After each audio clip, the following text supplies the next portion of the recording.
Hello everyone. তো দেখো বাড়িতে চলে এসেছি। বাড়িতে এসে দেখি সব জায়গা নোংরা টোংরা হয়ে আছে। তো ভালো করে ঝাড় দিয়ে পরিষ্কার করে নিচ্ছি। তো ছোট বাচ্চা রেখে সব কাজবাজ করতে হয়, তো একটু কষ্টই হয়ে যায় বলতে গেলে। তো দেখো এসে দেখো জামা কাপড় এক গামলা হয়ে গেছে, ধুতে হবে। আর এদিকে দেখো ঘর বাড়ির কী অবস্থা। তো ভালো করে ঝাড় দিয়ে নিচ্ছি। আগের দিন এসে একবার পরিষ্কার করে ধুয়ে গেছিলাম, তারপরে এসে আবার পরিষ্কার করলাম। করার পরে এদিকে দেখো মেয়েদের জামা পরিয়েছি ছেলেকে। তো দেখো খাটের পরে রেখে আমার সব কাজ বাজ করতে হয়। দেখো কী রিস্কে কাজ করতে হয়। দেখো এখান থেকে একটু সরলেই পড়ে যাবে খাট থেকে। তারপরে এদিকে দেখো রান্না বসিয়ে দিয়েছি। এদিকে ভোলা মাছ নিয়ে এসেছিলাম হাট থেকে। তো মাছটা ভাজা করে রেখে দেবো কালকের জন্য।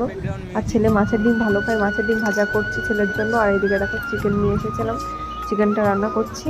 তো ছেলেকে খেতে দিয়ে দিয়েছি, এবার আমিও খেয়ে নিচ্ছি। তো তারপরে দেখো তার পরের দিনকে সকালবেলা ঘুম থেকে উঠে ছেলেকে খাটের পর রেখে আমি কাজ করছি। বড় ছেলেকে রেখে গেছিলাম, তো ওর একটু চোখের ভুল দেখো পড়ে যে নাকে লেগে রক্ত বেরিয়ে গেছিলো নাক থেকে।